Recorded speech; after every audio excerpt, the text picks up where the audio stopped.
Tim's News Explosion. Tim's News Explosion. Tim's News Explosion. Tim's News Explosion. Tim's News Explosion. Tim's News Explosion. Tim's News Explosion. Tim's News Explosion.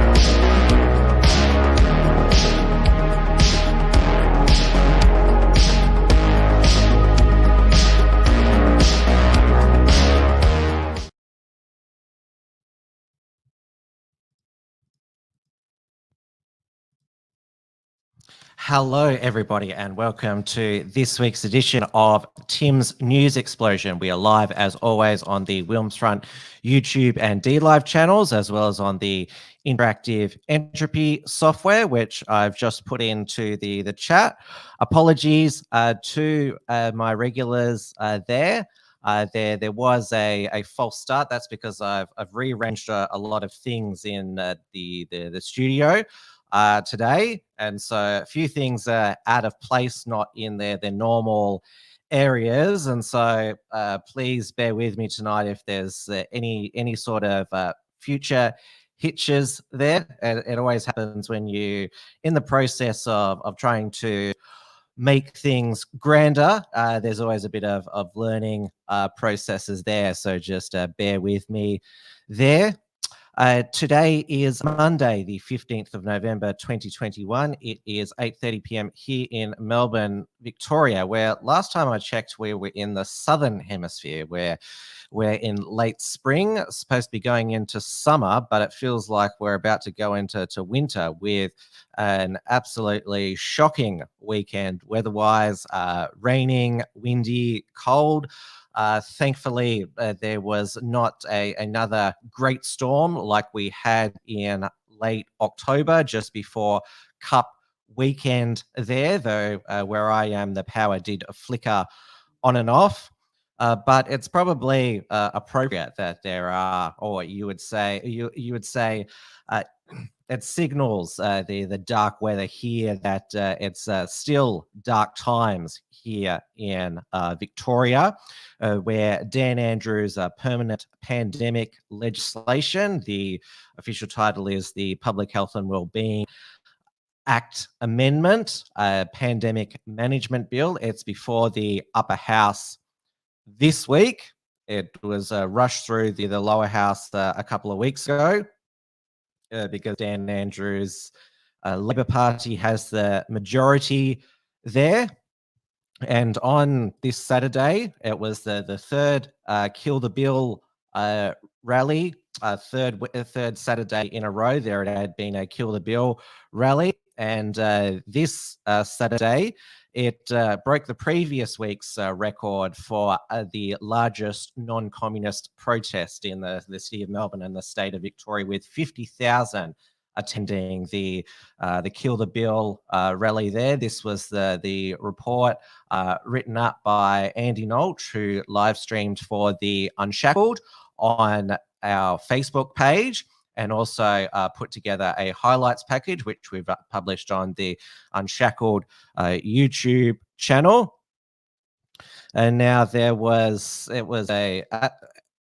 with 50,000 people there, it brought all sorts of people to the rally. Some were what you'd call traditional anti-vaxxers. Some opposed to giving the Premier this huge unchecked power, which includes at present, if no amendments are passed, the power to prison someone indefinitely. And obviously there was a lot of attention given to the guy that he was carrying 3 nooses during the rally. I'm not sure what the nooses were for, what the context was of that, but the usual, well, the bootlickers and Dan stands, they said, oh, look, this is going to be leading to a January 6th style insurrection. It's full of dangerous QAnon conspiracy theorists. That was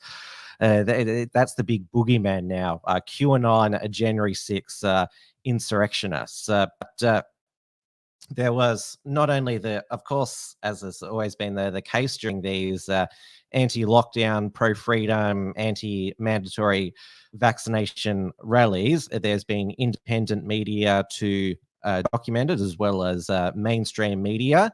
And yeah, the mainstream media couldn't deny it was a 50,000 strong crowd, given this was the drone footage overhead.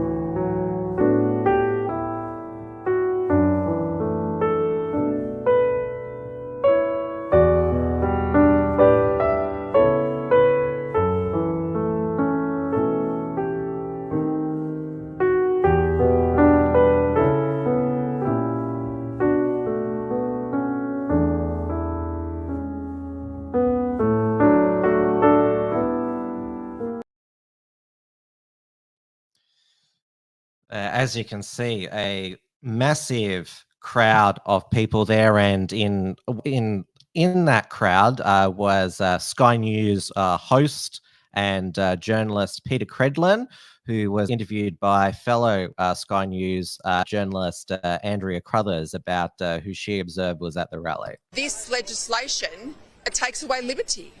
And I think Victorians have suffered enough over the last 2 years, Andrea. They are pretty angry. They're respectful. It's a peaceful demonstration. But there'll be a downplaying on the commercial TVs tonight, I suspect, of the crowds or the type of protesters. But I came down here for the purpose myself to see who they are. And they are ordinary Victorians who've had enough. Are you surprised by the size of the crowd and just who is here? I'm surprised. I've been to plenty of protests in my life. This is not a professional activist class.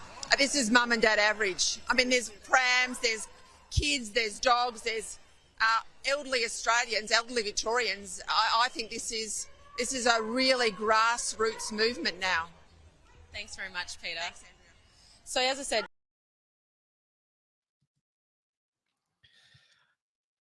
now, also, this protest was against the vaccine passports as well, which, Dan Andrews, he has vowed that the lockout of the unvaccinated will continue throughout 2022, because we keep being told that the unvaccinated are a danger to others.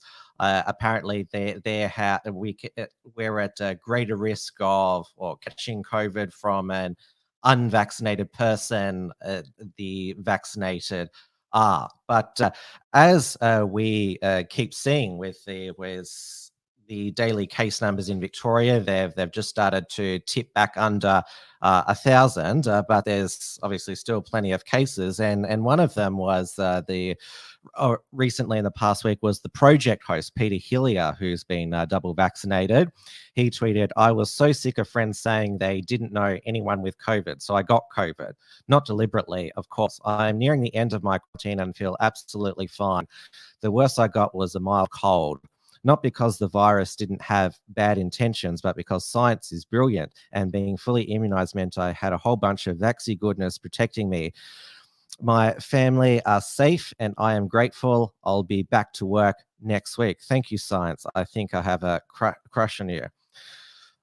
That was a pretty cringe tweet there, but that's not the worst take I've seen from a vaccinated person who's got COVID. Some who are vaccinated have got COVID have been in hysterics over it. Think, how could this be possible? This is horrendous, the worst thing. But Peter Hillier, thankfully, just said, yeah, I still got COVID even though I was vaxxed, but all I got was a mild cold, and I'll be back on deck. But he didn't say that how the isolation was for him, because vaccinated close contacts of those who have COVID are still required to quarantine for 7 days, which is basically home detention for a week rather than the 2 weeks that the unvaccinated are still subjected to. We had South Australia as part of their reopening plans or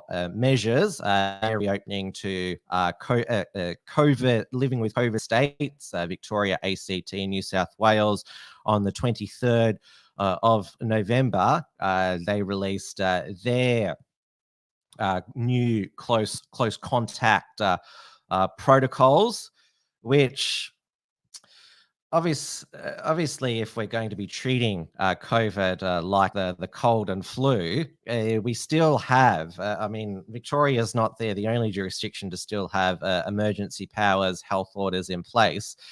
We're still not treating it like the flu in that the people who have a positive diagnosis of this respiratory virus, they're still ordered to be in home imprisonment for, used to be 14 days, now 7 days. We didn't even diagnose people with the flu. We didn't jab a swab up their nose and down their throat to diagnose the flu, and we didn't mandate they be under house arrest for 7 and 14 days. So in terms of living with this respiratory virus, we've got certainly a long way to go.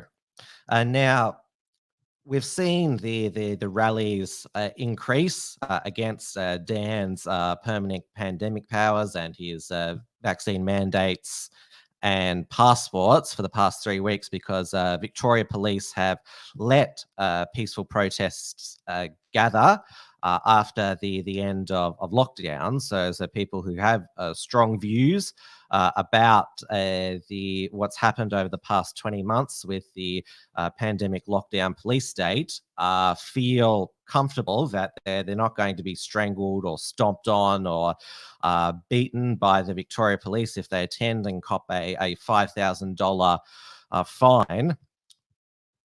The Saturday Age this weekend gave us a detailed research analysis of why we've seen the Victoria Police with all this heavy armored militarized gear over the past 18 months, including rubber bullets, and we've seen all those various special ops squads.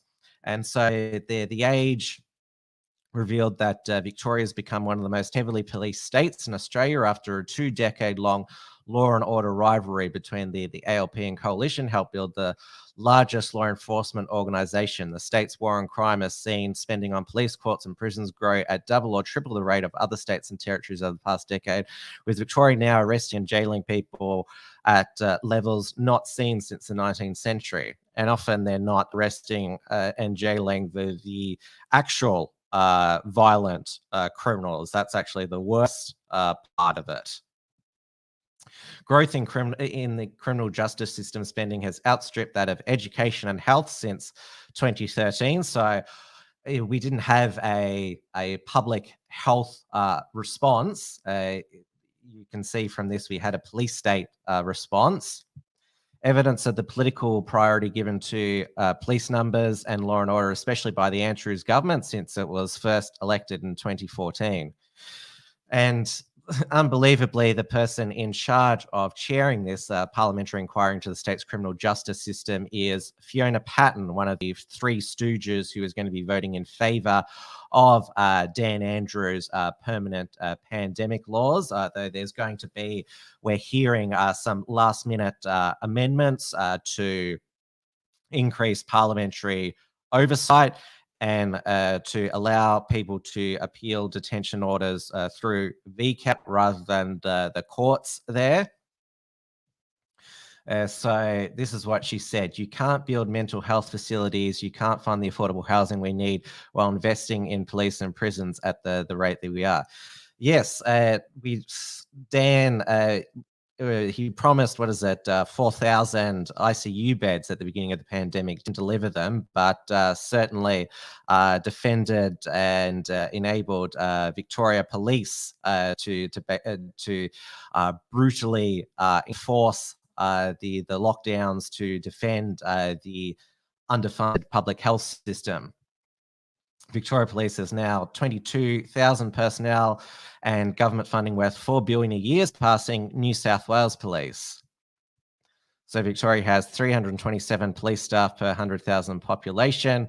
Though it's worth pointing out that a lot of those are probably diversity officers and pencil pushers and all that.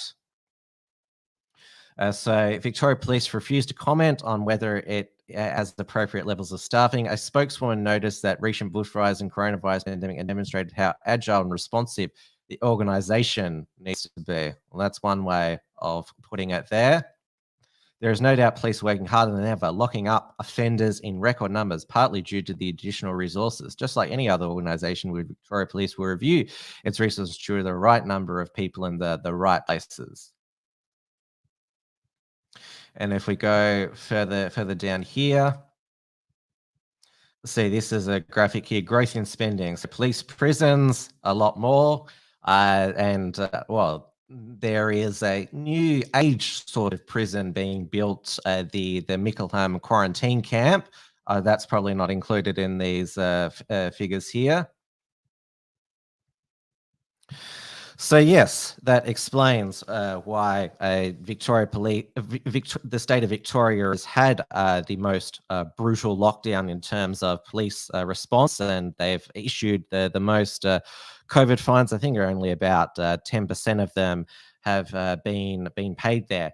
And also, I mentioned Fiona Patten. She didn't like this militarization of the police force, even though she's voted for 2 state of emergency extensions, which have led to more Dan Andrews lockdowns. Samantha Ratnam, one of the other 3 Stooges, leader of the Greens in Victoria, also decried the militarization of our police force, even though she voted for those 2 extended state of emergencies and will vote for the permanent pandemic laws as well. Andy Medic of the Animal Justice Party, who has continued to play the victim about all the mean emails and letters that he's being sent, and also decried that protesters were outside his family home on Friday night. That there is no reports that they were threatening or anything like that. They just wanted to protest there.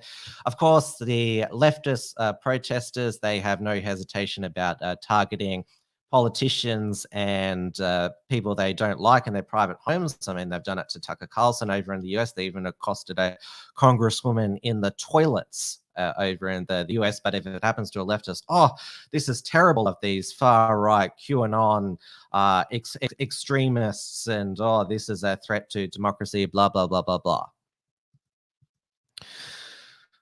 So yes, that is the state of Victoria at the moment. There is ongoing Occupy Spring Street, or you could call it a demonstration or a sit-in there, which is going to be happening all week. They're pretty committed, these demonstrators, against the permanent pandemic laws. They're going to be camping outside the steps of Parliament House all week to protest the laws and maintain a vigil when they're put before the upper house. There's a few different live streams there from independent media outlets. This is the beauty of all these independent media outlets growing over the past 18 months. They're there to cover all angles there and provide a constant stream of vision and information. So the 6 p.m. news, their edits together, their twisting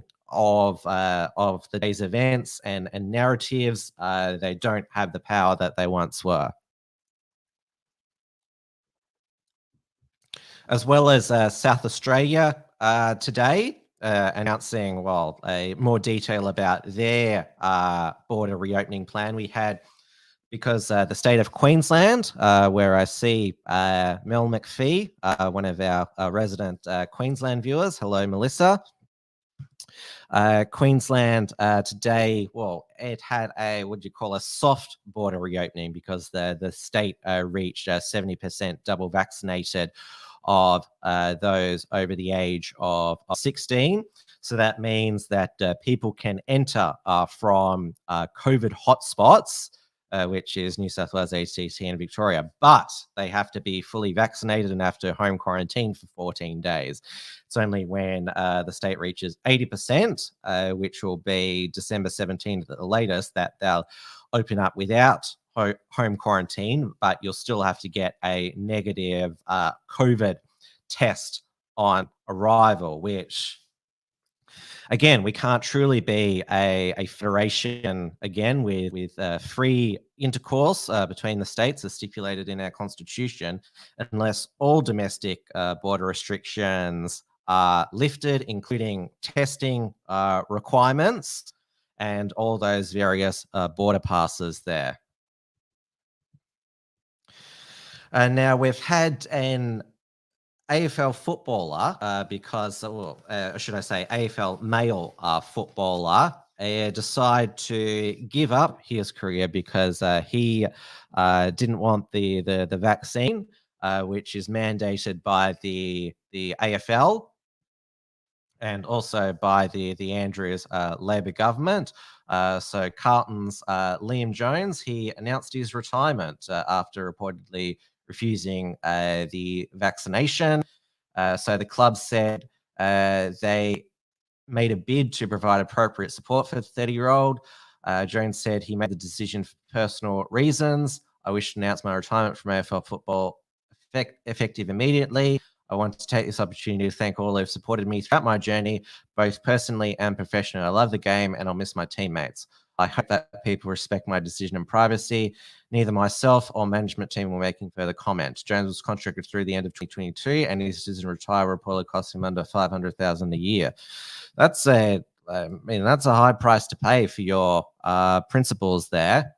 And we've also seen AFLW player Deni Varnhagen. She's given up 2 careers, her AFLW career, and also she's a registered nurse as well. So she's given that up for not having the vaccine, and she praised Liam Jones in his retirement decision.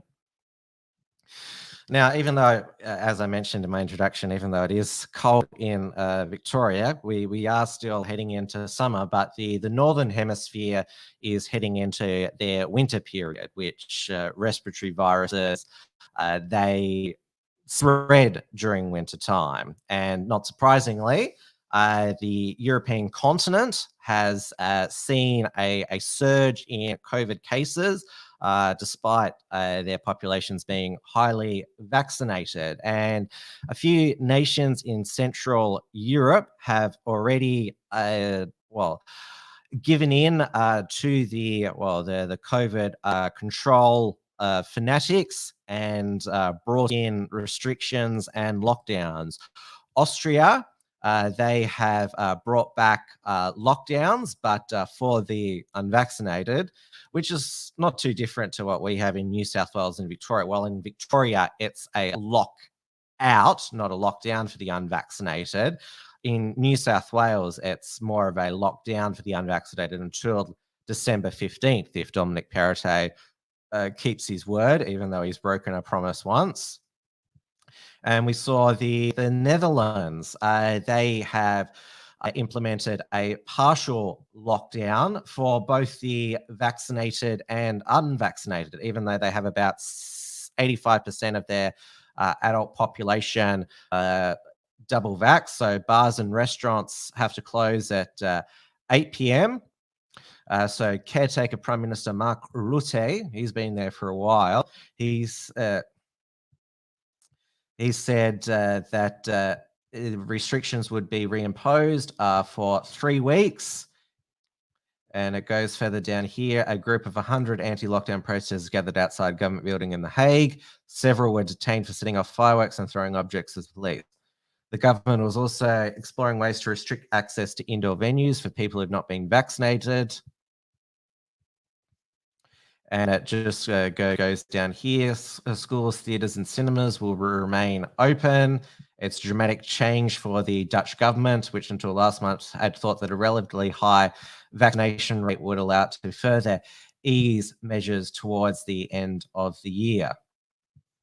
And we've also seen Denmark. They're going to be reintroducing their green pass due to a spike in infections there. Now, when I looked into the surge in the Netherlands, I noted that they hadn't ruled out a booster vaccine program. And remember, the first one of the first nations in the world to roll out a booster program, which was then implemented into their green pass system, was Israel. They were one of the first nations to reach higher levels of vaccinations. Then they had a massive spike, and so they rolled out a booster third dose program. Now they're already preparing a fourth dose, and they recorded over the weekend on Monday 0 COVID deaths, a donut day. They're still recording 2 or 3 COVID related deaths most days, but their curve is now flat. So you can guarantee here in Australia, this is why Dan Andrews wants to keep the vaccinated economy, which is why it's likely that Dom Perrottet might in New South Wales, and what Anastasia Palaszczuk announced in Queensland when they reach 80% and reopen, that they're going to have a vaccinated economy. It's so that they can mandate the boosters after six months. And if you don't, then your vaccine certificate goes from green to red. They've implemented this in France for those over 65 who don't get their booster. After 6 months, their green pass turns red there. So there's definitely going to be a third dose mandated to, after 6 months in Australia, to continue to be fully vaccinated. I don't know whether they're going to mandate a dose every 6 months. I guess we'll just see what happens in Israel when they roll out their fourth dose. It seems that in what happens from now in this pandemic, most of the world will just follow what Israel does, given that they've sort of led the way in terms of, well, the first 2 doses and then the third dose. Now, I covered a few weeks ago on Tim's News Explosion that the UK media was lobbying for the Johnson government to bring in their Plan B for winter because cases hit 50,000, or hit a high of 50,000 recorded in one day. The new daily cases, they sort of fluctuate within a band in the UK between 30,000 and 50,000. But the UK mainstream media, they went sort of they really not only were pushing for the Johnson government to implement Plan B, which they said they were not going to, but there were all these fake news media stories that the Johnson government was already wanting to, looking ahead to implement Plan C, which is a winter lockdown. They're really going hard, the BBC and Sky News UK there, to really push for more restrictions and masks. But we had leaked to the Daily Mail UK over the weekend some actual draft Johnson government plans, not the fake ones. Operation Ramp Down, leaked official documents look at a COVID exit plan by next April, which includes to end self-isolation, mass testing, and dismantle the Test and Trace NHS program. So it's called a Secret Whitehall Pandemic Exit Strategy. So this will be like Britain actually living with COVID like we live with the flu as an endemic illness. Definitely what we should be doing. Free COVID testing will be scrapped for everyone under ramp down plans. No more isolation for those testing positive when laws expire in March. Well, I hope that this draft 160-page plan is implemented next year in the the UK. Definitely the UK is. I'm so glad that the Johnson government has not blinked with all the media and scientific hysterics and their campaign for Christmas, Christmas restrictions. And looks like that they're going to be, well, largely going with the Swedish model. There is no COVID spike surge in Sweden. Sweden has one of the lowest infection rates per population in Europe, which never locked down, never mandated masks. So the UK, after, well, I think it was 3 or 4 horrendous lockdowns, the Johnson government is now vowing never again, which is, as I said, refreshing. Obviously the Johnson government is far from perfect. I mean, Boris Johnson, at the conclusion of the COP26 climate summit, said he declared the end of coal. Now, we've already going into overtime was a late start, but probably the biggest development out of the US at the moment is the trial of Kyle Rittenhouse for, in self-defense, killing 2 Antifa criminals who wanted to kill him, including a known pedophile, and injuring another Antifa thug. And the trial has gone atrociously for the prosecution and shows that Rittenhouse should never have been charged and was charged for political reasons. He traveled he lived close to the Illinois. We lived close to the Illinois-Wisconsin border. His dad lived in Kenosha because there was BLM riots there. He decided to be part of a militia there and protect Kenosha from BLM burning, looting, and murdering, and was engaged in several cleanup activities there.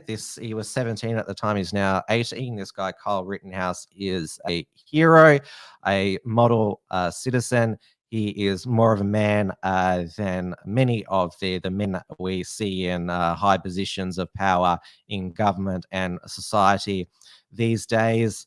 And we are seeing the truth and farce that Kyle should never have been tried. And thankfully there is a by the book trial judge overseeing Kyle's trial, Judge Bruce Schneider.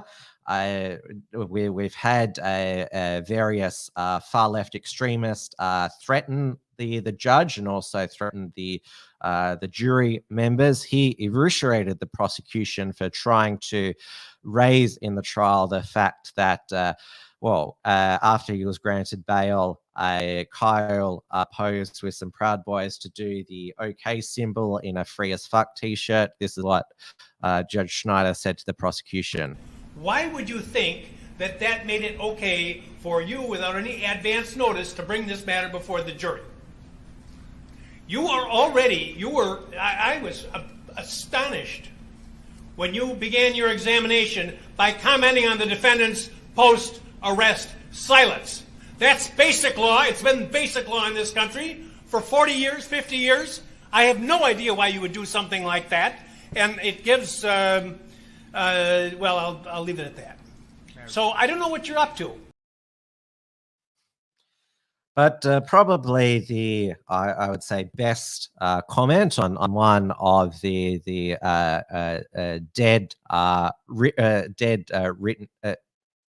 dead Rittenhouse shot dead Antifa the Antifa pedophile went to Tucker Carlson on Fox News. A rapist called Joseph Rosenbaum was released from a mental hospital and then went directly to join the mob that was burning downtown Kenosha.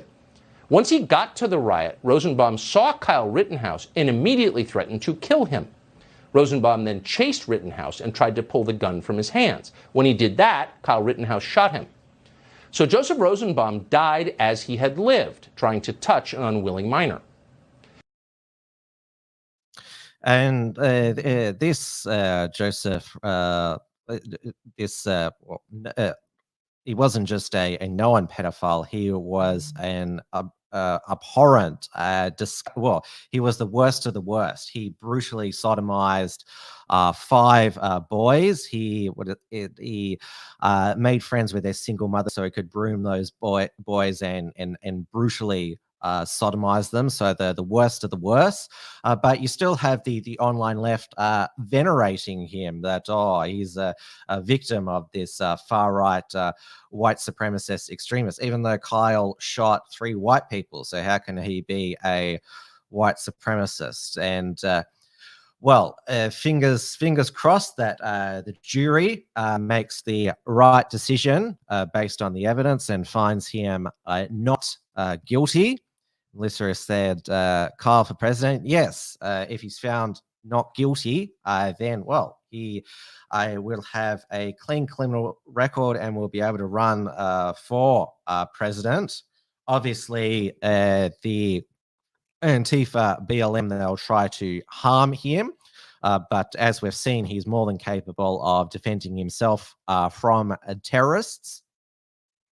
I know that the Wisconsin National Guard is already being deployed in expectation of a not guilty verdict. I will certainly be celebrating if and hopefully when Kyle is found not guilty. I will definitely be raising a glass to him, because he stood up for his community when BLM and Antifa terrorists were burning it down.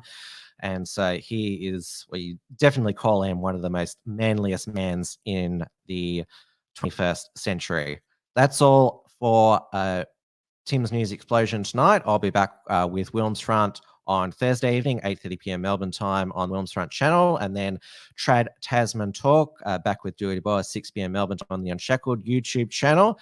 The Auckland lockdown continues until the end of November, when Jacinta, she believes that Auckland and the rest of New Zealand can move to their traffic light living with COVID system when the nation reaches 90% double vaccinated. So thank you everyone for watching and bearing with me during these adjustments. Hopefully by Thursday I'll have all these fixed up, and it'll be an awesome, even awesomer, if I may use that word, it's a terrible word, a viewing experience for all the regulars here. There's more reports from Tiger Mount with Richard Wollstonecroft coming up.